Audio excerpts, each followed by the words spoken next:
génération que vous voyez n'a pas été impactée. Cette génération que vous voyez, on ne les a pas imbibés dans les messages forts sur le VIH. Alors que nous autres, depuis le campus, ou un certain, nous avons reçu des messages choquants. Et en ce moment, le sida, le VIH avait un visage.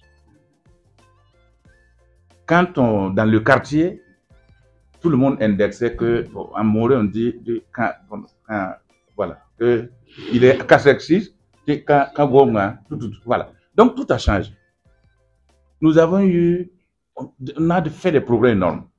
En termes de chiffres, en 1997, nous étions à un taux de prévalence de 7,17% au Burkina. Pendant que les premiers cas 86, c'est les chers maîtres, les professeurs Dravo, les professeurs Soudré, et depuis 86. Les premières évaluations qu'on a faites ici, c'est 7,17% en 97. Et en ce moment que je vois tous les milieux, au campus, tout, mais c'était pas... Mais cette année, les estimations que nous avons faites cette année, en fin 2023, nous sommes à 0,6% de taux de surprévalence. Ça veut dire que dans 100 personnes, nous trouvons 0,6. N'est pas 6%. Non, pour cent. La prévalence nationale, c'est 0,6%. En fin 2000. Oui, donc 6 pour 1000. Oui, merci beaucoup. Merci beaucoup, professeur. Donc 6 pour 1000. Donc 1000, on trouve. Mais quand vous regardez, derrière ces chiffres-là, il se cache beaucoup de disparités. La prévalence, donc ça c'est la prévalence nationale, estimée sur les femmes enceintes 15-49 ans. Mais quand vous revenez dans un certain nombre de populations, il y a des inquiétudes. Les populations à haut risque d'être infectées par le VIH ou des enquêtes biocomportementales nous ont révélé des taux de plus de 29% dans des sous-groupes. Et également, quand vous prenez les résultats de la sérosurveillance que nous faisons chaque année, nous avons des disparités également au niveau régional. Vous avez Ouagadougou, vous avez souvent le sud-ouest, mais c'est cette surveillance annuelle que nous faisons, nous sommes à peu près dans les mêmes proportions, c'est 1%, c'est 0,7% que l'estimation mondiale. Donc, il y a naturellement chez les jeunes, parce que les populations, les populations à haut risque, composées de travailleurs du sexe et les personnes à haut risque, et un certain nombre de... c'est les jeunes. La plupart, c'est les jeunes. Où vous êtes sur les TS à 5, la dernière évaluation, c'est 5,8%. Voilà. Sur les personnes à haut risque, 29,1%.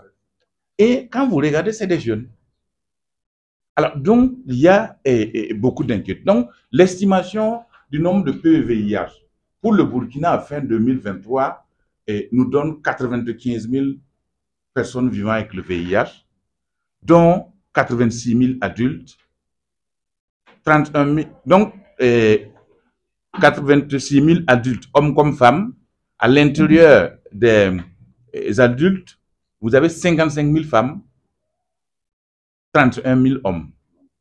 Et les enfants estimés pour cette fois-ci valides, parce que ça, c'est des chiffres qui sont validés au plan international par l'ONU-SIDA, nous avons une estimation pour les enfants de 9 500 pour fin 2000, le dernier spectrum que nous avons fait.